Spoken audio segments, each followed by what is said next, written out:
one guy covered in the American flag, waving around a lot of guns, and it's not a car rally? What is this? Well, I wouldn't say he's waving around a lot of guns, but now a trash can lid, there you go. Right. See, you know what? I predicted, just like in this movie, that this is going to get nerds picking up garbage can lids, probably painting them first, throwing them around, and getting their asses beat. Oh, but you see, these are nerds, mind you. And, well, all we have to do is look so far as our own Peter Fungus Monkey, who would say, no. You can now buy an actual replica Captain America shield. Because God help you if you're caught dead with one of those. What, a trash can lid? Are you serious? Oh, it makes me a little... Oh, I just threw up in my mouth a little. Well, clearly, the movie we're talking about today is Captain America. Yes. And what's the verdict on this thing? Because so far it's been, don't know. Thor was good. Thor was surprisingly good. Yeah, some would even say great. I would say great. Yeah. I mean, for all the people who said, I don't know, I thought Green Lantern was better. It's like, wow. You need to not see movies anymore. To be fair, most of those people's computer privileges were taken away at the psychiatric institute. Okay. But now we got the follow-up, because I think Green Lantern scared everybody, because it seemed like, man, this is the summer of superheroes. Yeah. And now it's like, ooh, don't know. And we had those juggernauts come out, the Transformers and Harry Potter. Okay, well, we knew Transformers was going to be bad, and Yeah. we knew Harry Potter was going to be good. Right. So those two were like, no duh. Ones. Right, You know, right. It would have been shocking if either one of those had gone another way. Sorry, fanboys. But, Captain America was, for me, the big what if. Green Lantern was a surprise, because I was the one guy who thought that was actually going to be good. I was like, I don't know what y'all are talking about. This looks good to me. Yeah, what are you going to do? And Thor looked bad, but that was good. Yeah. Captain America was the one I was like, well, I think it looks good, and I think it could be good, but I think the odds are they're not going to do it right. It's just such a hard... you've got, there is, no matter how patriotic you are, there is something inherently silly about a guy wearing an American flag, calling himself Captain America, and running around, more so than almost any other superhero, really. And that's a barrier that, through reading the comics, and really great writing in the comics, I got over. But I didn't know if they could sell that in a cinematic sense. I got to say, even before, the great comics that were, written, especially the Ed Brubaker, your Mark Waid's, even back in the day, growing up, Captain America was my favorite superhero. Even more than Spider-Man, even more than Batman, it was Captain America. So I always knew there was a good story there. But it's like, well, will they tell it? Because every chance they've had to tell it, they've taken a big shit on it. Well, the problem, once again, is not so much whether or not... Okay, so you grew up on it. You grew up with one of your favorite heroes. But I tell you, just from having conversations with people, your average non-comic book fan, and even a lot of comic book fans, like, Captain America sucks. Oh, hey, I understand. And they're not right. I'm not saying they're right. Right. I'm just saying that, like... That's perception is reality. And we're talking a multi-million-dollar, a big-budget Hollywood film that success is vital as the final step to making sure that the big process towards the Avengers, don't make me say it, Leon, comes to fruition, where the Avengers is going to be the one where everyone's excited about and everyone goes to see it, and it obviously won't be a bad film.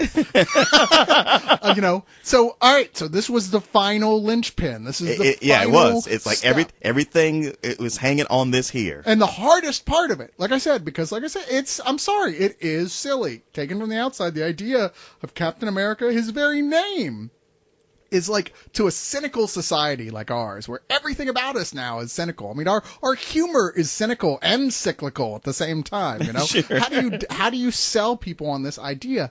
And Joe Johnston, a director who certainly had a mixed a rocky career, to say the least. He's had films that are considered more often than not after the fact to be like good films, like The Rocketeer is one that he's probably most applauded for by geeks.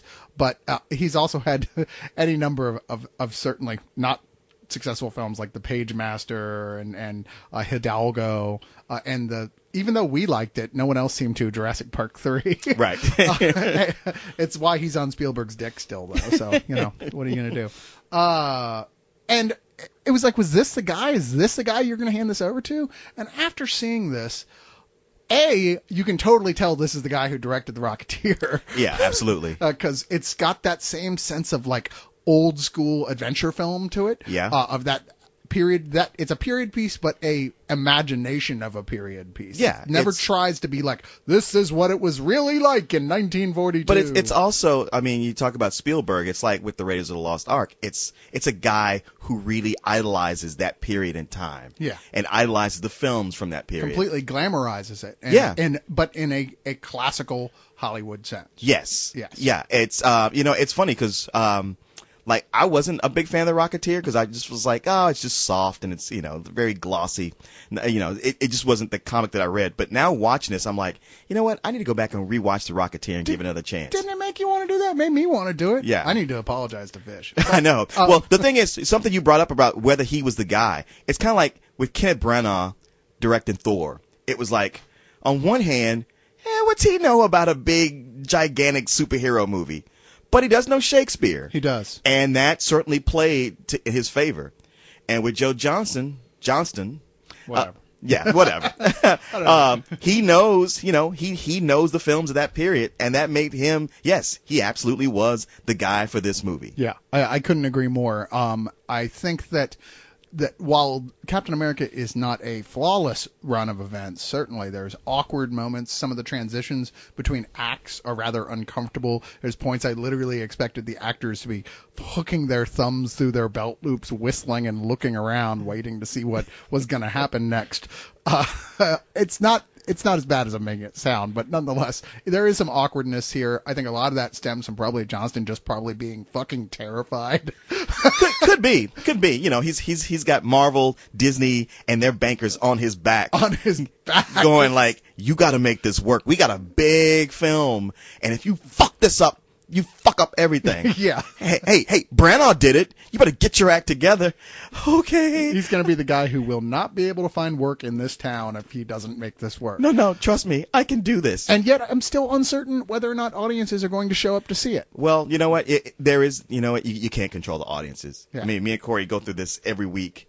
With the box office numbers, and I just have to feel like, you know what? It just doesn't matter ultimately. I mean, if the film does great, it's not going to put money in my pocket one way or the other. No. But you know what? You get out there, you make the best artistic statement that you can. If people come, awesome. If they don't, you still, you did what you set out to do. Yeah. And I'll say for this movie, for anybody who's like, well, Captain America guy, like you said, runs around in a flag costume, gung ho about America. That's dumb.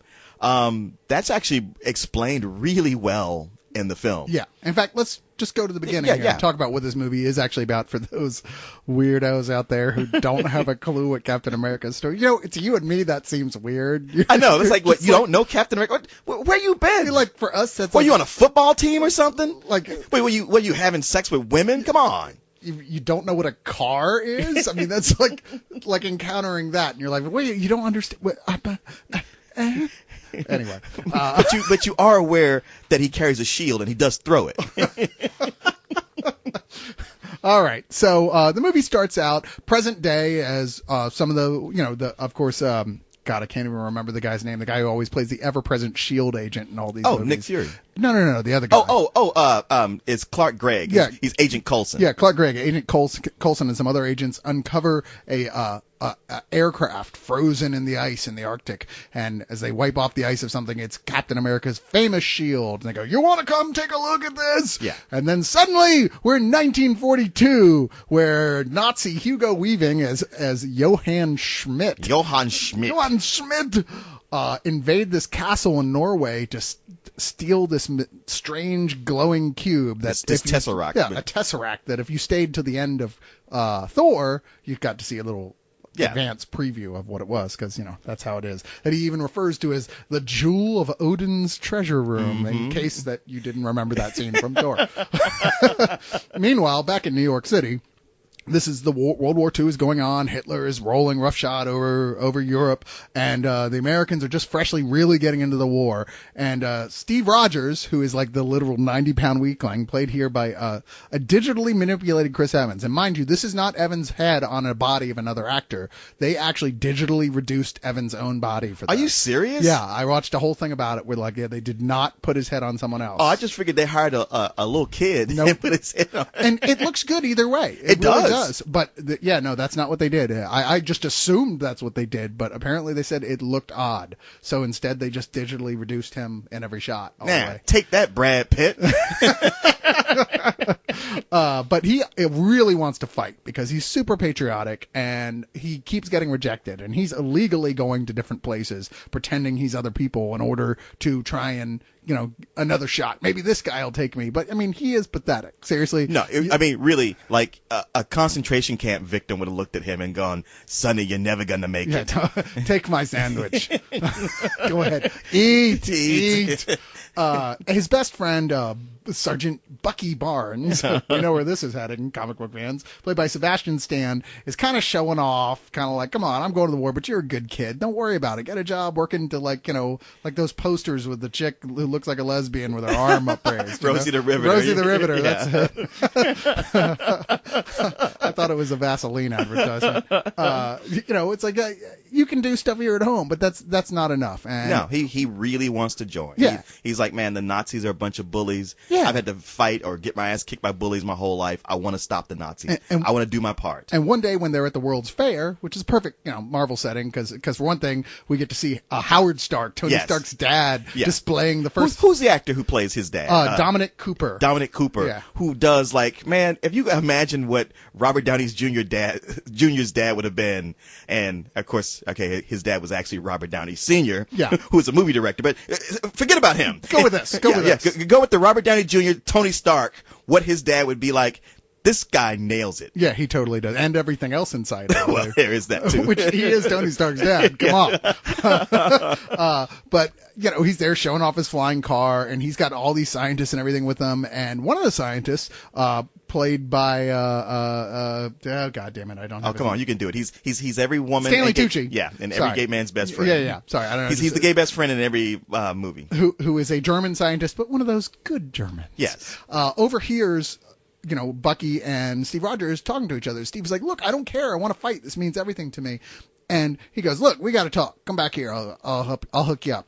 So he brings him to a training program for what they call the Super Soldier program, which is where they're going to load up somebody with all these drugs and make them into the ultimate human. Right.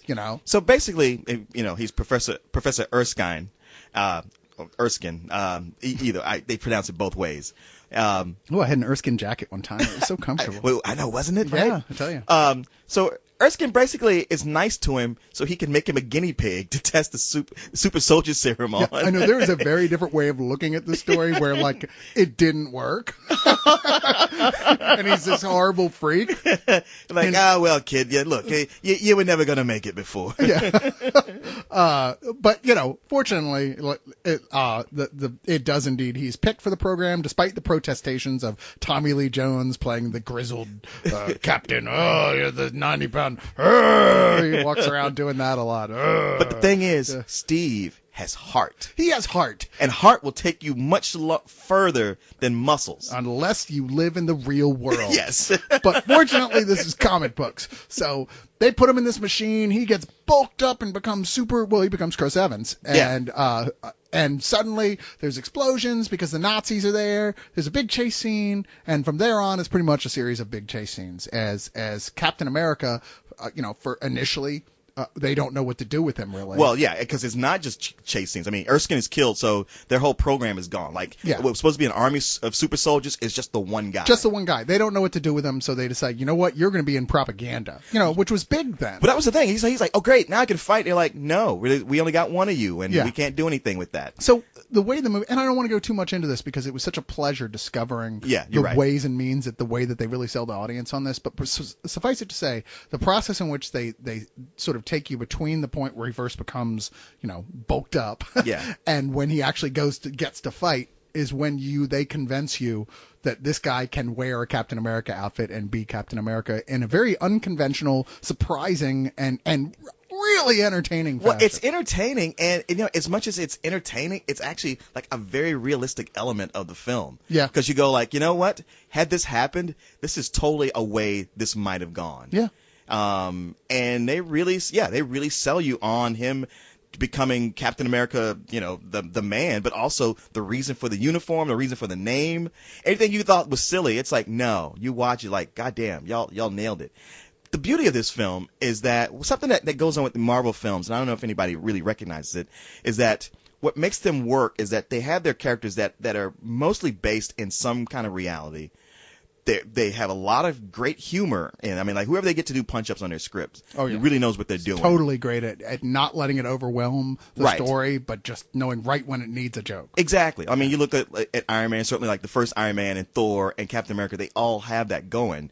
But there's also a lot of heart, and each one of them has like a little something else. Like it's a different type of film, not just a superhero film. It's like what I've always said about superhero films. It's like they're a genre, but it shouldn't be just about the superhero. I mean, I think where Green Lantern's failing is that it's just about him becoming the Green Lantern and fighting the Corps, and that's it. Patterned on top of another type of story, which it should be. There's no humanity inside of that story. I mean, what you have pretty much a war film.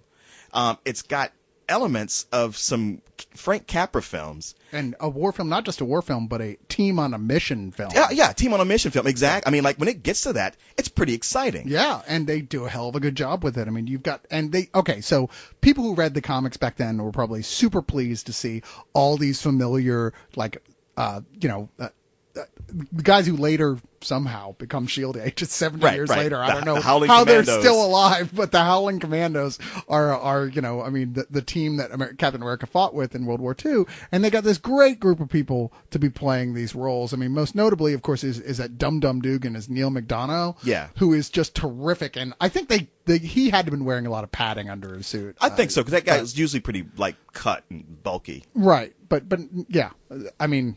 He's bulkier than... he's bulky and Derek Luke... now, is Derek Luke playing a young Nick Fury? No, he's playing Gabe Jones. Okay. Anyway, there's a whole team of these guys. I don't have all the names right in front of me right now. Kenneth Choi.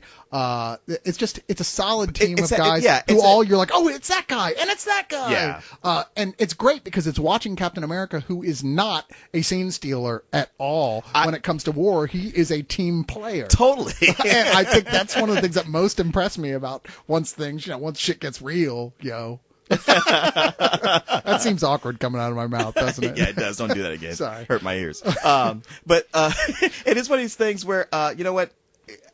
I really, I fell in love with this film as it kept going. I thought when it started, it's good. It's good. And for a lot of it was good. But somewhere halfway through, I started thinking, you know what? It's moving into being great. Yeah. It's giving me surprises. The action scenes are getting better. Yeah. And then it has an ending that's actually emotionally powerful. Yeah, totally. Which was one of the big surprises of the whole thing. Was just like, wow, I did not expect it to sock me in the jaw like that. Well, at least the ending we got to see because. Oh, that's right. Yeah, like the first Iron Man, they decided not to show press the special post-credits scene, despite the entire audience sitting there waiting for it. What is that about? You know what? And what's bad is it was like somebody had a bootleg of it online, and Grant kept trying to show me. I was like, Grant, no, I don't want to see it like that. I want to see it in the theater. And it was like, wah, wah. Now Grant's like, it's not there anymore. But yeah, you know what? The only two things I ended up just being meh about with the movie was the Red Skull's makeup. Really? Because I liked it a lot. You know what? What it was is like when they first showed it, I thought it looked fantastic. It's just later in the film, as I looked at it, I was like, it looked so much better before. I don't know. I didn't think it was too garish at all. In fact, one of the things that most impressed me wasn't even the makeup in and of itself, but that Hugo Weaving, who I was really afraid was just going to be Hugo Weaving as a bad guy just again. Just kind of Mr. Andersoning it all over the place. Once he's just in the makeup, because at first he's wearing he's got a fake Hugo Weaving mask over his Red Skull. And really, if you could get a mask, would you pick Hugo Weaving's face? Right. Where's the Brad Pitt mask? But I was like, okay, you would never guess that was Hugo Weaving once he takes off the mask and it's just the Red Skull. He's doing a great job. I thought he did a great job, but he doesn't play it too crazy. No, he doesn't. And he doesn't play it too down either. It's just right. He's a Nazi, but not a ridiculously Nazi. He's a little underwritten, but then there's so much going on. There's a lot going on. And this is Captain America's movie, not that's the true. Red Skull's That's true. movie. And that, you know what, that's because somebody was complaining about him being undeveloped. I'm like, I can kind of see that, But what we get way too often is that the villain will take over the hero's movie. No, true. And that didn't happen at all this time. It felt like maybe that was one of the reasons he was playing it as down as he was that like he realized that like that this is an actor that probably could have outshined Chris Evans without too much trouble. And not that Chris Evans is bad, but come on, it's Hugo Weaving. He's fucking like a powerful that is the thing, because I presence. think Chris Evans is a really good actor. Like once I saw him in Sunshine, I was like, wow, I have respect for this guy. I think he's a really good actor too, but he doesn't. But he's not Hugo Weaving. He doesn't have that almost a force push of character that Hugo Weaving has the moment he says anything. Yeah. But no, I really liked him in this. I did have a couple problems with this. Like I said, one of my problems was the transitions between the acts. I thought it was a little bit awkward. I thought that I didn't like the way that they dealt with the Bucky Barnes storyline, and Bucky is such an essential part of Captain's story, and it's clear why they did the thing that they do that wraps up his story in the film. Because in the comics it leads more obviously to what ends up happening in the comics. Yeah, but also think about the fact that in the comics Bucky's like a teenage sidekick like Robin. No, I know. I don't want it to be exact. I like the fact they made him older. I did like that. I just thought like it would have been better if his character had continued on all the way to the final battle. It would have made that final battle seem that much more dramatic. Yeah, you're right. I mean, it could have. To me, that's a lateral move. And and it's a nitpick on my part, and I completely acknowledge that. Hey, well, if you can do that, because I didn't really have as a movie, it didn't bother me per se. I don't know. There's points that it's almost too self-aware that it is a image. It's a movie about propaganda that in and of itself feels like propaganda from that time. I know what you're saying. Yeah. I blame a lot of that on Alan Silvestri's soundtrack. Yeah, I agree with you too. Because there's like moments where he does the so much bombast. Yes, yeah. And it like there's like the first time he does it, I'm like, okay, that's kind of cute, but he keeps doing it. It's like, dude, knock it off. It's too much of it, and it takes away in a pretty severe way the impact of these people as real characters on any level. Like the score keeps wanting to remind you, and to a certain level Joe Johnston, just the way he films it, that none of this is real. These are just comic book characters.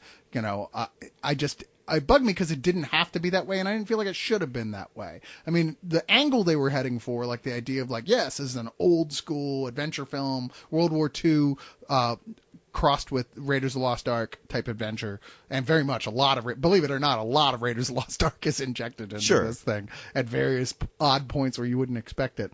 But it's too much sometimes, and I think it takes away from the overall effect. Apparently it didn't for a lot of people, but then again it did for a lot too. They were kind of taken back from it.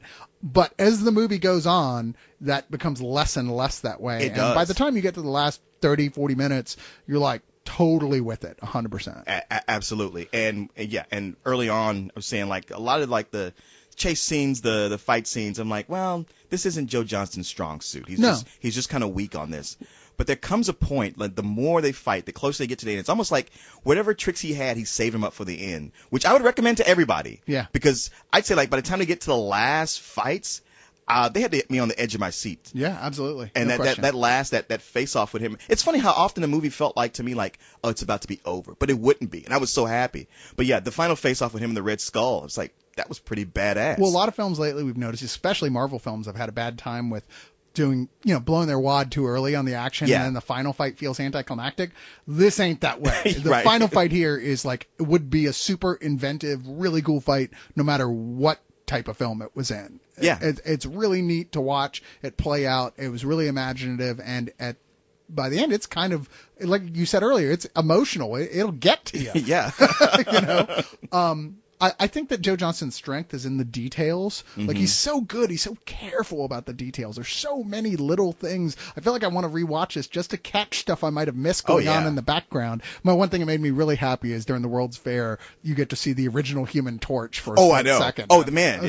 He really goes through the entire history of Marvel Comics from World War II. Just sticks stuff everywhere. Oh, it was great. I don't think I was missing was, like, I wish there had been more of the Invaders in there. I know. Cool. Well, yeah, like the Submariner could have showed up at some point. With that vampire guy. Was the vampire villain guy? Oh, geez, Baron Blood. Yeah, Baron Blood. I love Baron Blood. Yes, there was a Nazi vampire. Well, of course. Why wouldn't there be? Of course. Except for it being overkill, I suppose. But when it comes to the broad strokes, I think that's where he stumbles a bit, and I think that that has to do with when he's trying to like do this big picture America and Captain America, and like when he does his montages, because they've got to have this sequence where they go, he went from successfully winning winning one battle to being the hero of America and all the soldiers and being a legend in history. But obviously we don't have time to show you that, so we're gonna just montage that bitch. And I feel like it's awkward. Part of it that's awkward is like you've got Nazis with bright blue laser guns. And it just feels weird. I know it's a comics thing, but it bothered me. Oh. I was like, wow, these Nazis have laser guns and they're colorful. And that looks weird. No, they were all in black. I mean, they were totally like the prototypes for the stormtroopers. Yeah, well, I mean, they were prototypes like the Star Wars stormtroopers. That's what I'm talking about. Yeah, the Star Wars stormtroopers. Yeah. That's what I'm saying. Like the elements. It's like they retroactively went back and went like, oh, George Lucas ripped us off. Oddly, the elements of science fiction in here weren't steampunky enough, maybe. I don't know. They just looked like they were anachronistic, like the lasers and whenever they were like science fiction-y technology in here, it looked like something you'd expect to see honestly in the future, not a period piece laser gun. They should have been more ray gunny. You know what? Okay, I will give you that one. Yeah. I mean, it didn't bother me while I was watching it, but it's a valid point. Once again, a nitpick, and I admit it's a nitpick, but it's so much of the movie has it in it that I couldn't help but start to squirm a little bit seeing it. Something I would say to people who still think Captain America is silly or he's going to be a big Boy Scout like Superman. He's a soldier, and unlike Superman, Batman, and almost any other superhero that you probably like, he's not afraid to kill. No, this is a war. It's a war. Yeah. And people die, and he carries a gun, and he uses it. He's got a shield, too. He kills some motherfuckers. He throws a guy into an airplane propeller. Oh, yeah, and it's awesome, too. You go, oh, fuck. But I guarantee, if you lined up all, 6 Batman movies all together, the fighting in that would not all together wouldn't equal the fighting that's in this movie right here. You're absolutely right. I think that that's one of the strongest points. Chris Evans does a fantastic job as the physical actor in here. They totally pulled off the shield. Oh, boy, did they ever. I mean, not only, first off, this is the only live action film ever made that the 3D makes it worth going to see. Now, would you count Avatar since some of it's live action? No, because the only parts that are really cool in 3D are the animated parts. So I wouldn't. Yeah. Where we always say, like, don't bother seeing it in 3D. No, you need to see this movie in 3D. Dude, there was a scene I jumped out of my seat completely. There is a scene with the shield where they use a 3D to the fullest where you cannot help. You'll get whiplash watching that scene. It comes out of nowhere. Yeah, the whole audience went, oh! I still think back to that. I was like, God damn, they got me good with that one. Well, it's a guy throwing a shield, right? It shouldn't come back to him.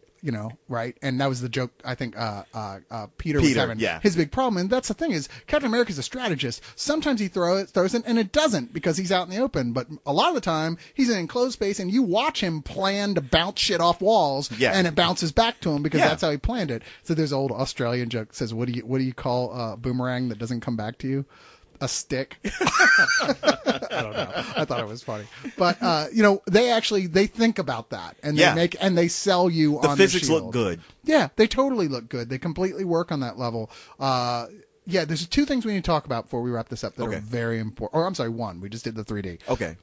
Haley Atwell. Okay, first off, she is the hottest chick in Hollywood next to Scarlett Johansson right now, in my personal opinion. I think she's fucking incredibly hot, and this is really her big step out premiere for her. Like this is her top level film release where she's like, all right, here I am, check me out. And she plays the love interest, Peggy Carter, who will most likely not be in the Avengers. Well, it won't be Haley Atwell, it'll just be some old woman. She'll be some 98-year-old woman. And it's nice because they play her. They take a while before they show you how sexy she is. At first they go like, oh, she's pretty, and then they pull out, and I go like, oh, ma'am, could you turn your headlights down? Yeah. Well, no doubt. She is a large-breasted woman, to be clear. But I like that they sell you first on her force of personality, on her sense of humor, on the fact that she is really physically capable, not just in the sack, gentlemen.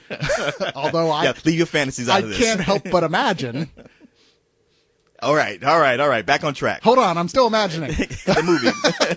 But when they finally do, they take this chance, and it's quite a ways into it where she's dressed like a woman, she's sexy, dressed up. Everybody just went, oh shit! God damn, girl, she's got bumpers. I gotta say, there's something about her, especially in her face, that just reminded me of Kayla the whole time. It's something in the way the bone structure. She had a face? No, I'm kidding. She's gorgeous. But yeah, you're absolutely right. Yeah, she is a knockout. I think she's one of those. I've seen her in a couple different things now, and I've always loved her for both the fact that she's sexy as she is, and I think she's an incredible performer, and I think she's gonna be a big star. I really do. Well, you don't have anybody in here acting wise. There's nobody in here where you go like, that guy's kind of not carrying his weight. Yeah. No, I think everybody, even people I expected they were going to overdo it with, they didn't. Like Stanley Tucci as the German scientist. I thought they're just going to play him for laughs and he'll be too exaggerated. And no, he's played very likable. Well, you just love him. Yeah. I mean, his character is very similar to, as far as the structure of the film, to the scientists who work with Tony Stark in the cave. Yeah. Where you're like, man, I just love that guy. I hope nothing bad. Nothing bad happens to him. All right. Well, let's wrap this one up and go ahead and give our reviews. I might surprise you a little bit because like I said, even though I think everything here is in the right place on the whole, I didn't respond to it as strongly as I hoped I would. I really did like it genuinely a lot, but I can't quite give it a full price. I'm going to give it a high and even enthusiastic matinee. Damn. But it is a film I want to see a second time, and I suspect if I saw it a second time, I would like it even more. Oh, well, this is easily a full price movie for me. I mean, maybe in the beginning I thought, it might only be a high matinee, but like I said, it does the thing that I love for a movie to do, is get better as it goes. I'm so used to him petering out early on, but it really does. I mean, by the end, I was like, wow, that's an experience I'm really glad I had, and I look forward to seeing this movie again. Just by the virtue alone of having great 3D throughout the entire movie, even just little stuff in the background, they really did great 3D on it. I'm like, that's a treat in itself. It's like to win me over to 3D. Can you believe it was in post-production? What do you mean? It was a post-conversion 3D film. Was it really? It really was, believe it or not. Yeah. Well, God damn. I know. Well, apparently they have some new process for doing it now, and I guess it works. Okay. So no longer can that be the standard in which whether or not to decide to see something. So now James Cameron can't push his camera on everybody else. I guess not. Ooh, well, even all right. Maybe I give it a high. I'm giving it a high full price. Then. Apparently, doing action sequences like lots of movement looks weird with 3D cameras. Like it doesn't work that well. At least that's what Joe Johnston said about it. So he filmed it in 2D entirely because of that. Because there's so much action and movement, and right. Constantly a bunch of shit going on screen at once, and by doing it in 3D, that way he can really focus specifically on the elements he wants to bring out. Well, I tell you, that what impressed me the most was how the 3D was working on scenes where there's no action going on at all. Yeah. I absolutely love the way he brought to life Brooklyn from the 40s. Yeah. And it just made me think about that movie, Sky Captain and the World Tomorrow. I was so looking forward to it. And then when it finally came out, I was like, this is just so fake, and this story means nothing. And this was the complete opposite of that. This is absolutely a full price movie. It's one of my favorite movies I've seen this year. Yeah. And while I probably enjoyed Thor more, I have an equal level of appreciation for this movie. So you know what this means now, right, Leon? What's that? One more chink in your armor of your big theory of the Avengers is going to be terrible. He's been saying ever since the beginning. It's not going to happen. And then it changed. Okay, it'll probably happen, but it's going to be bad because there's no way they'll make all those movies good leading up to it. But now all those movies have come out. Well, you're right. They were all good. You're right. So what happens now? I guess you get to say I was wrong. Not till the actual Avengers comes out. What, you don't believe? Are you saying if? Dude, I'm a critic. I don't put too much faith in anything. You don't think your god, Joss Whedon, can pull it together? Dude, I'm an agnostic atheist. I'm not sure there's a Joss Whedon. There might be.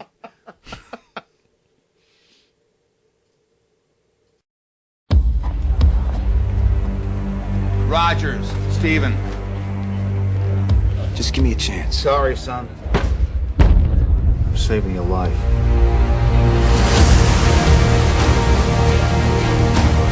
General Patton has said that wars are fought with weapons, but they are won by men. You just don't know when to give up, do you? I could do this all day. Our goal is to create the greatest army in history. I should be going with you. Look, I know you don't think I can do this. This isn't a back alley, Steve. It's war. But every army begins with one man. 5 tries in 5 different cities. I can offer you a chance. He will be the first in a new breed of super soldiers. Captain America throws his mighty shield. He'll knock you on your punk ass for real. He'll bite you on the ass and kick you in the balls, and if you don't like that, then you can go to hell. I don't know the rest of these words, man. Then he'll throw his trash can lid at you, and you'll be looking like a fool. I don't know. I don't know the rest of these words, man. I just know he had a theme song at one time. He did, and I think it's from the cartoon. That's the one that we know. He may have another one out there too, but yeah, just the only line I ever remember, and I'm sure you do too. Yeah. When Captain America throws his mighty shield, and that's it. And that is it. All right. So what else does this guy do besides run around in a fucking costume that looks like a target? See, that's the thing, man. I'm not gonna lie to you. Captain America, I never got. Mm-hmm. And he was just, hey, get in line behind me. The line starts behind me. All right. Okay, so you got thank God, because I thought I was the only one. You know, I never understood him. Thought you were one of those defensive nerds, man. I don't understand Captain America. Hey, he's a hero. You know, I didn't know. No, those are the other two comic book clowns that we got. The funny book boys. Yeah, funny book boys. Yeah. Oh, that's what we call them. Yeah, funny book boys. Yeah. No, all I know is that it was a guy in a gay ass red, white, and blue suit. He wore some old Sex in the City red boots. Yeah, Captain Morgan boots. those boots brought to you by Revlon. Yeah. Like those are lady shoes, man. And he had a big ass frisbee. Our serving tray. I didn't know what it was. Trash can lid. I always call it. I mean, that's all I think about. It's like that's just a big ass painted trash can lid, which makes a cameo in this movie. By the way, the trash can lid does make a cameo in this movie. No, and I guess maybe I really didn't get Captain America because Captain America is from a more innocent time. He was created back in 1941. That's right. Joe Schumann and Jack King Kirby. That's right. The King. I didn't even know that there was a comics line before Marvel. He was like the biggest hero for timely comics. Oh yeah. And since this was back, he was created back in 1941.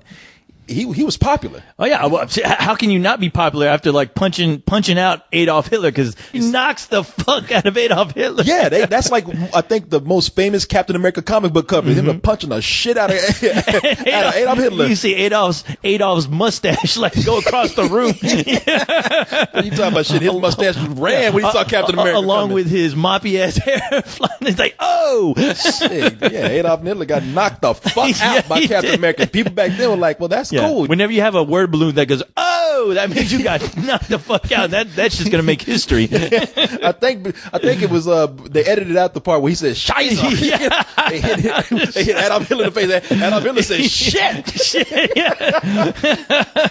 Captain America punched me in the fucking But yeah, it was he was meant to be a patriotic figure. Get people into the war effort. Yeah, soldiers were reading fucking Captain America comics. Yeah, everybody loved Captain America. Guys, soldiers read them, ladies loved them, and Captain America was a hero. And then something happened where around the time the 1950s came about, people said, Captain who? Captain America. That guy? Captain what? You mean that guy, that fictional character that people keep giving credit for like stopping World War II when I was in that shit and I got no credit and I got a missing leg because of it? Yeah. And I don't see nobody kissing my ass. I don't see nobody making comic books about me. Yeah, people back then talking about Captain America. Motherfucker, my dad was Captain America. Yeah. Captain America didn't do shit back then. My father was the one that was out there doing that shit. My father never dressed that gay. Yeah, exactly. Respect. Yeah, my father had a real uniform. Yeah. Ain't got no arms. You up and talking about Captain America. Get the hell out of my face. So back then, Captain America just kind of waned in popularity, and nobody really cared about Captain America. I think they tried to bring him back another time. About in the mid-50s, they tried to bring him back, and then he was gone again. Then sometimes in the 60s, they wanted to bring him back to some relevance, and so they made up a story where Captain America was frozen in ice. They brought him back and made him part of the Avengers. Right. Now, how I know all this nerdy shit? Don't ask me. I'm like hanging around. Did you just ask me a little while ago? Like, what is the origin? I'm like, well, shit, you know better than I do. Yeah. But he has a cool ass origin story. But and then they did a more modernized version of him in the comic line called The Ultimates. But see, that's the cool thing about Captain America is like, because when they were talking about making a Captain America movie, I was like, I don't understand how you're going to do that. But all I said was like, hey, what was wrong with that other one that came out around 1991 or whatever? Everything. What was wrong with that movie? Yeah, Marvel had a thing of making movies just to keep the rights to them. And I think that was the case with a Captain America. They came out with a Captain America back in the 90s, early 90s. Yeah, it was around the same time that the Punisher was out too. I think it was probably like a year after the Punisher. It was a year after Batman, I think. Yeah, after Tim Burton's Batman. It was. Yeah. So they made that movie, and that movie was terrible. And so years later, people are asking like, all right, we can see how he works in the comic books. That movie was kind of bad, and we just don't know how we're going to make a movie about this character. And even I was thinking like, well, I like the origin of Captain America, but I don't know how they're going to make it a film. And I'm happy to say that they did it. Yeah, you know what? It's funny to think about that, because I'm like, wow, a part of my review for Thor, I could pretty much edit that into this, and it'll be the same thing where it's like you think a character that it works in a comic, but when you think about it, like being portrayed in a film, all I think about is like, wow, there was a lot of room to really fuck that up, especially with Thor. Thor was the biggest one, but shockingly, Thor was a good movie. And I have to say, this Captain America movie that we just saw today, it is worthy of that song, America, fuck yeah. I mean, wow, yeah. They actually did a good job in making this character someone that you can give a shit about. No, you came out of it pumped. I had to like keep you from going into the Army recruiting office. When you came out of I kept grabbing trash can lids and throwing that shit everywhere. I thought you hitting people all over there with it. Old ladies and all kind of shit. Damn, Carl, that ain't no bad person. Quit doing that shit. Excuse me. Yeah, bang. I'm saving lives over here. Boom. Little kids. We almost got kicked out of fucking Comic-Con. Just trash can lids flying all over the place. At the Comic-Con, I saw the Joker. I saw the Riddler. I saw all these damn villains. I saw Venom. I had to do something, Corey. You just throwing trash can lids at all kind of people. There was villainy afoot, and I had to grab anything. The trash can. America. What really made this for me is like, okay, we gave you a little brief history about Captain America, but it's the origin story. Now, in this updated version here, we got Chris Evans, who plays the title character. Captain America's real name was Steve Rogers, or is Steve Rogers, and in this movie, it's true to the origin of what Captain America really is all about. He started out as this sickly, skinny little weakling. He was Woody Allen from Brooklyn. Yeah, he was like a really good-looking Woody Allen. Yeah. That's what he was. Well, I was looking at him, and the kid is so sickly that his head is bigger than his whole body. Yeah. It looked like somebody put a pumpkin on a twig. No, that motherfucker looked like a living bobblehead toy. Yeah, you look at this. I mean, the effect in this movie is almost too good, because what they did was through CG effects, they took Chris Evans' head and put it on a different body. And I'm like thinking, man, that's somebody that they should be in a wheelchair. Yeah. That's like a waterhead baby. That's like that person can't be walking around. I think they made a movie about that guy. It's called Rubberhead Johnny, I think. Yeah.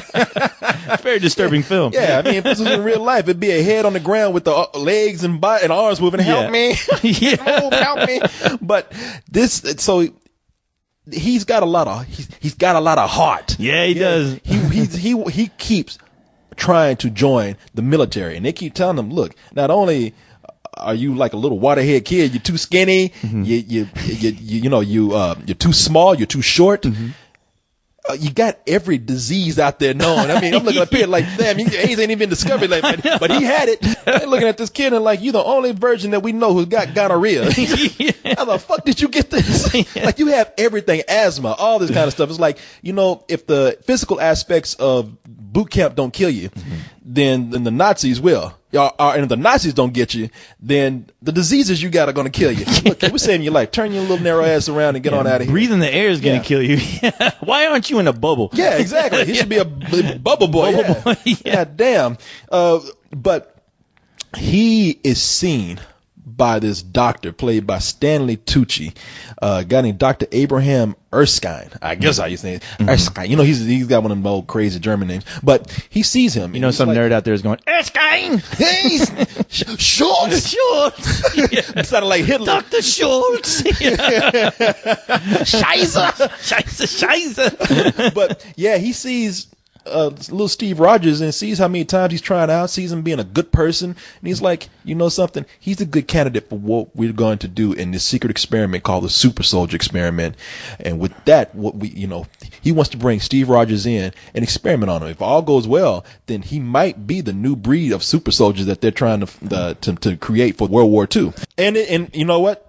They give him this thing called the Super Soldier Serum. It works, and next thing you know, this little skinny kid from Brooklyn is all of a sudden the perfect soldier and the true vision of pure American patriotism. And the part where they're turning Steve Rogers into Captain America, when they're giving him the Super Soldier Serum, right? That shit it kind of scared me, man. Cause they shut those doors on him. He's in there. That big light came on, man. It looked like a coffin they put him in. And that light flash hit him in there. He's like, get me the fuck out of here. But they're all of them talking, open that shit, let him out. Shut it down. Kills the reactor, Mr. Stark. Turn it off. Kill it. Kills the reactor. No! Don't! I can do this!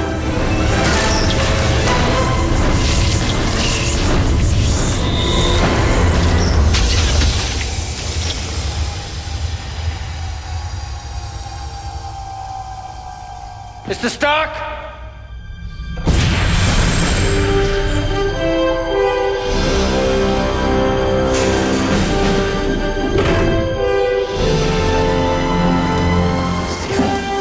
Stephen? Son of a did it. I did it. Yeah. I think we did it. How'd you feel? Tyler. We had mentioned this in the in our preview, but I really am wondering right now, how many soldiers did they fuck up on before? Just mess up. Yeah, how many of those soldiers came out looking like burnt toast? Yeah. just falling apart and shit, man. Shit. I love that origin story, man. I love this origin story about, this underdog. I mean, this is the kid that, got beat up every day. He's in his neighborhood. He's going down the street talking about, I got beat up in that alley. I got beat up in that doorway. I got beat up in that parking lot. I got beat up on that roof by that tree. I think that dog beat me up one time. I fell asleep and I got my ass whooped. I don't even know how that happened. That old lady beat me up one time. Girls don't even want him. He's talking about never had a date. And, it's like, and it's just so cool to see this kind of underdog story about this guy who has, is true at heart, courageous, become like one of the greatest superheroes out there. And that's the thing that fuels the movie. Honestly, it's the story. It is the story of Steve Rogers. I mean, it's about this kid's determination to be all he can be, and the movie does a great job of really showing you the human side of this kid who just wants to do the best for his country. And I mean, wow. And Chris Evans, he nailed it. He really did. Well, yeah, Chris Evans, and he almost did that part of playing skinny Steve Rogers too well, and that's something I'm going to get into a little bit later. But this is there was a lot of things that this movie went through before it became what it is now.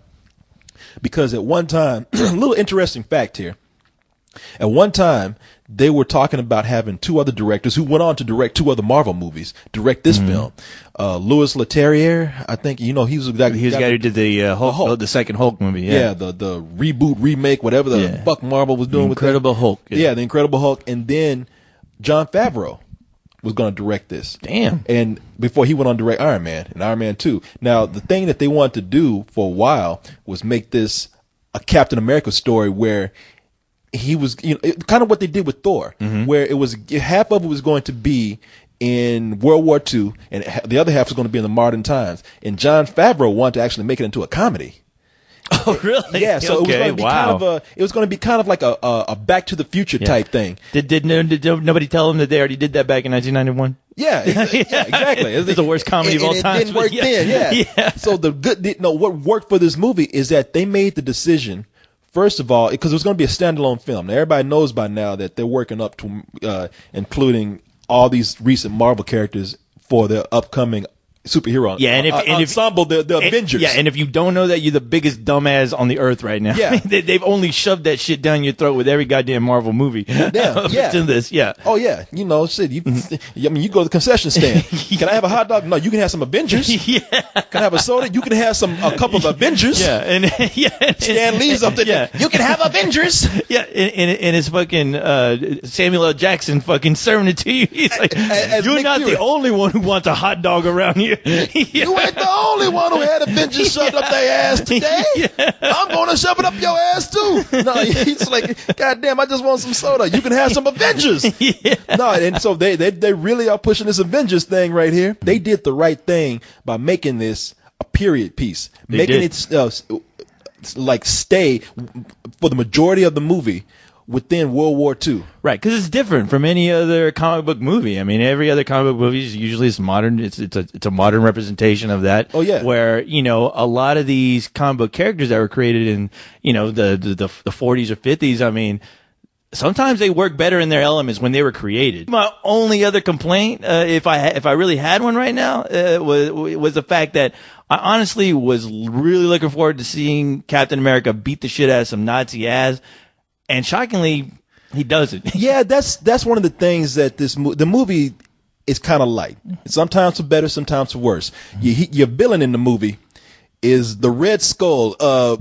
Hugo Weaving plays Johann Schmidt. He's the head of Hitler's, I guess, the weapons division. Yeah, his secret weapons division that's all into the whole occult thing that well, that's what Hitler's into, but this guy's really into it.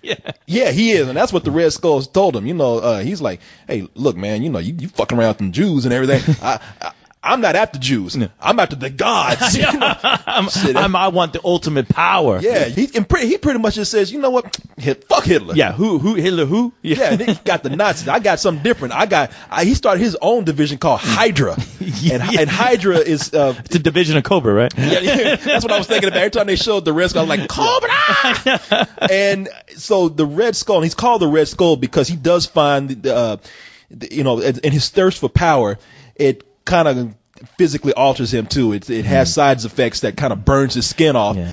He's after like a higher energy source. Now he's like, to hell with this super soldier stuff. I'm after this relic of the gods that's going to like give me the ultimate power of energy and help me with world domination. I think the Red Skull itself with the makeup effects and whatnot, I was like, that is great. Hugo Weaving. It works. Yeah, it looks, first of all, the makeup effects looks like it comes right out of the comics. They do an amazing job with that. And Hugo Weaving does a cool performance. He's what I call cool evil. Now, say what you will about Nazis, because I hate a Nazi as much as anybody else. But Nazis come in with those cool leather jackets and those village people biker hats, and they always come in and they don't, they know that they're scary, intimidating, and they come in and just like, would you tell me what I'm looking for? I'm looking for some nice leather. Yeah. And point me in the direction of the blackest leather you have here at the Hot Topics. I'm looking for the gay shop with the black leather. Could you tell me what to find out or I will shoot you? No, he comes in, he's like, he's the kind of guy that Hugo Weaving plays is great. He comes in, he's like, well, I'm looking for this cube thing, and if it wasn't so important, you wouldn't be trying to hide it, would you now? No, and you wouldn't. And then and then the moment you turn your back, he's like, bam, and it's like, I like the way he's playing this character. I like it, but I just didn't find that character was as intimidating as he probably should have been. As he should have been. No, you're right. And the thing is, at least I didn't feel like they gave him enough screen time, honestly. Like, whenever he did show up, he popped up, he was good, but he'd be gone in a moment, You have all these people who have their nemesis. Batman has the Joker. Superman has Lex Luthor. And you can go on and on. They have the nemesis, and you can feel the antagonism between the hero and their arch villain. But here, it's just, I was waiting for the moment where Captain America would come in, because throughout the film, it gets a little personal between the Red Skull and Captain America. And I never got the feeling that those two ever had like true beef. I never got the feeling that Captain America at one point ever got pissed enough to come in and beat the shit out of the Red Skull. Yeah. They could have done a lot more with this to make the conflict between those two more interesting. Yeah. But they didn't. You know, they did the typical scene where that you'd expect from an action adventure film of this movie, almost like an Indiana Jones type feel to it in a way. And they do some how they portrayed the villain in this. Yeah. And they do a few nods to Indiana Jones and Star Wars in this film. So it is again trying to get back to the old fashioned blockbuster. And that's the good thing about this film. It does. That's what makes it fun. Yeah, actually, it's more fun. It's more fun than the last Indiana Jones movie. Actually, yeah, that's true. No, I'm looking at this and I'm thinking, you know, it's a little light, and the villains I don't really feel like are that intimidating. I just feel like, you know, they serve their purpose. They give this movie a sense of adventure, and they do their job as much as they're required to, but not going up beyond that. I just don't get the real emotion I want behind that. Chris Evans in the film, I think he did a much better performance as skinny Steve Rogers than he did when he became Captain America, because when he was skinny Steve Rogers, he was a character. He was somebody you felt for. He was somebody you connected with. When he became Captain America, he kind of became that bland golden boy that just said a bunch of patriotic things, did the right thing, and there wasn't any real conflict with that character. Yeah, I want to say it's one of those situations where it's like the character, at least the, I guess you would call like his Clark Kent, is a lot more interesting than his actual Superman. But at least for me, it didn't bother me at all. It didn't bother me because Chris Evans did a good job. He did. I mean, he carried this movie. I have to say, he really did carry this movie, because the biggest chunk of this movie is Steve Rogers. I mean, it is a Steve Rogers. Did you think he carried the movie? See, I honestly thought he did. See, yeah. I thought he carried half of the movie. I thought he carried the half that we're talking about when he became Captain America. He was kind of weighed down by the script. I'm not judging his performance, because the movie, to me, is actually helped by the supporting characters. Like we have Tommy Lee Jones as Colonel Chester Phillips. Yeah, he was good. Yeah, he did. He did play the typical Army guy, but you know what? He did a damn good job of it, though. Yeah, you know. Yeah, I mean, because the thing is, like, the supporting characters were great. The female, the girl lead, Haley Atwell. She plays was good. Peggy Carter. Yeah. She's in the beginning of the movie, Captain America's superior before he becomes, you know, she's the tough chick in the film before he becomes a captain. And, you know, of course, that's his love interest too. Right. Yeah. She was good. There are a lot of characters that all these characters come in and add a different piece of, of a personality of the film that kind of rounds it out. Well, the biggest one is definitely his buddy, slash sidekick, at least in the comic book, is Bucky. Yeah, Bucky. That guy, I actually really liked their relationship in the film. That actor Sebastian Stan. Yeah, and he was good. You honestly felt that throughout the whole movie, those guys are like great friends. Yeah, James Bucky Barnes, who he played. Yeah, that's his best friend, and it's interesting to see the dynamic between those two, because you know. When Steve Rogers is skinny, Bucky's the one who's always like, yeah, you know, man, I'm the one who gets all the girls. He's you know, you gonna get my leftovers. You know, you gonna get my sloppy hose. Steve Rogers is like the third wheel, and then like when he's Captain America, he's like, oh shit. Yeah, he's hanging around him, and Bucky has to see him getting all the chicks. Now. He's like, God damn it! I know. Why me? Give me some of that super syrup right there. And one of the things they glossed over is like, it's Captain America. So Captain America, you know, since he's Captain America, I guess today we have to see America as representing a lot of people, you know, all cultures, all races. So they made sure in this movie to give Captain America at one point, he frees like a camp of prisoners, and they make sure that he frees like an Asian guy, a black dude. They got one dude who I'm just gonna say he's Irish, because this was one of the stupid things in the movie. Like, there was a guy who had a bowler hat, who came out of prison. Like, well, that's kind of weird. But then what got really weird was, like, later in the movie, he had a helmet shaped like a bowler hat. Like, what kind of cartoon shit is this? I want to give my biggest praise. I want to give my biggest complaint. Okay. And this might seem like an odd thing to have as my biggest complaint, but here it is. This movie needed a theme. Yeah, a Captain America theme, like, you know, like the great themes, like the Superman, John Williams theme, something that when the hero shows up, you know he's there because there is some kick-ass music playing right behind him. I mean, you're right. Think about Superman, you got John Williams' theme. Think about Batman, we got Danny Elfman's theme. Oh yeah, that's synonymous with him. Think about Harry Potter, another John Williams theme that, you know, when you hear that now, that is Harry Potter. You needed, now, if any character needed a good theme song, it's Captain America. He epitomizes American patriotism. He, out of any superhero, should have had something that screamed that when he came onto the screen. It's not a bad score. It's by Alan Silvestri. And it's not bad, but really, it's just sort of a generic military theme. It's forgettable. There's not a single piece of that score that I could really hum right now. But besides, and that's not even in the movie. I mean, they honestly should pay the South Park guys. Yeah, it is like that. They should pay the South Park guys to use that song as Captain America's theme from now on, because that's the only thing that really sticks with Captain America for me now. It's the kind of your routine drum march when you go up.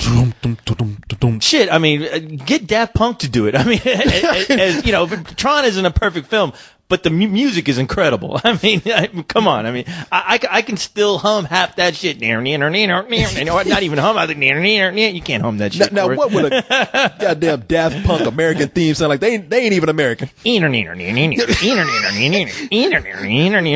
you for just turning. Okay. Thank you for just turning America into a big dance club. All of a sudden, Captain America has a dubstep theme. When he comes to the room, boom, boom, sounds like somebody threw a basketball across the. Whenever he throws that shield, it bounces off the wall. Across the room. That's what Captain America needed. A dubstep theme. Ain't even the right time. He coming in. It could make it work. Captain America actually walks through the door, dubstepping. Yeah. That's the sound that shield makes when it like hits the floor. Knocks you on the head. Now, if I got to praise this movie for something, one of the things that I just saw as truly amazing, and I would just recommend at least half the movie for this, is the effect of Chris Evans' head put on that little crazy body. It's an amazing effect. Do you know how they did that? They took Chris Evans and put him in a box for about a week and didn't give him any food. just kept him in there. That's how you do it, I guess. Shit. Feed him, just give him some water and a cracker every now and then. No, they didn't do that. So yeah, it's truly an amazing effect. And when you watch the movie, it's seamless. Like if nobody knew who Chris Evans was, they'd be like, "Damn, that he went all out for that role." You actually feel sorry for him. It's like, man, that guy, he's not that bad looking, but God damn, he has the body of a 12-year-old. I know. It feels like the adventure serials of the time that this movie, was placed. The time period that it took place. So it just feels like an old fashioned adventure film. It's everything I expected a movie like this. It's everything I expect a movie like this should be, actually. It's a fun adventure movie in the vein of, like, you could say like the Indiana Jones films, where you can take the whole family to go see this. They'll all dig the hell out of it. This movie is directed by Joe Johnston. And like we mentioned before, Joe Johnston did The Rocketeer. Which I'm glad you keep reminding me about, because I keep saying to myself, what has this guy done that is honestly a great film? Well, he's done some bad films. He's done some good films. We had a whole list of films. He did Honey, I Shrunk the Kids, which is a fun film, but he did Jumanji, which is not so good. And it's a stupid film. Yeah, kind of. He did Jurassic Park, which I think is better than Jurassic Park 2. But he did Jurassic Park 3, which is better than Jurassic Park 2, if you ask me. Mm-hmm. And then he did The Rocketeer, which is a superhero period piece set in World War II where they're fighting Nazis. And so I'm looking at this, I'm like, hey, he's perfect to direct this film. This would be a great double feature with The Rocketeer, honestly. If years down the road somebody does a little film double feature.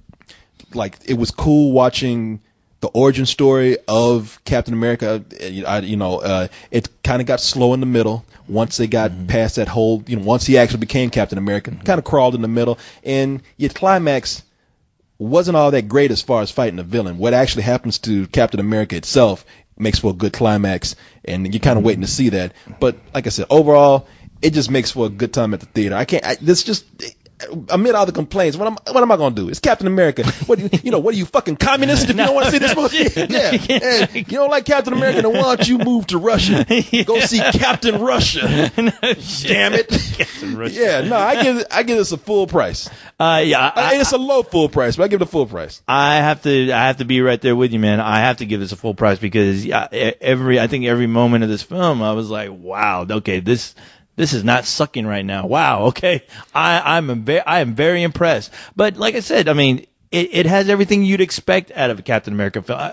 And it actually, it just blew away my expectations of this film because I was not really expecting much, especially from the trailers. Every time I saw a trailer, I was like, this still isn't giving me what I want. But wow, after watching the movie, wow, I am a true believer now. Yeah, there you go. So, Captain America. You a real American? I salute you. Nah, man. And people, if you haven't seen it online already, it is true. Stay after the credits. They probably give you one of the most satisfying stingers out of all these Marvel movies that they've done. The rest of them have been kind of bullshit, but, but this one is actually kind of cool. It's a lead up to something. And man, look, seriously, I don't know. Call me cheesy. I'm not a real I love America. Mm-hmm. Fuck yeah, That's right. I got my patriotism deep down inside. I'm not out waving flags everywhere and all that kind of stuff. Not yet. But after Captain America kind of made you want to do it. Yeah. I ain't gonna lie, man. It was like, damn. I'll go to Walmart and buy one of those American flags made in Korea. Yeah. I'll do Taiwan, it. Don't make me do it. Yeah. Made with the fingers of 5-year-old Chinese children. Yeah. They made that for my patriotism. That's right. They did that for my country. My freedom earned that. We fight to give Chinese children the freedom to make our plastic flags. We fight to get those sewing machines over there. Yes. Yeah, man. But I walked out of there and I did feel a little patriotic, man. I was like, wow, I'm glad old Cap is on our side. Yeah. I'm telling you, man. Like, we went up to the theater today. We saw people from the old folks home doing cosplay in front of the theater. Old World War II vets just feeling it, brought out the nerd in them. Yeah, don't be surprised if your grandpappy get up one day. got his Captain America Depends on. Out there fighting. He fought hard for those Depends. Yes, he did. Yeah. He's shitting in his pants for freedom. That's right. This country gives him the freedom to shit his pants. Yes. That's right. He fought for that freedom. You think they let you do that in Mother Russia? It's cold up in that bitch. What do you think? I think it works.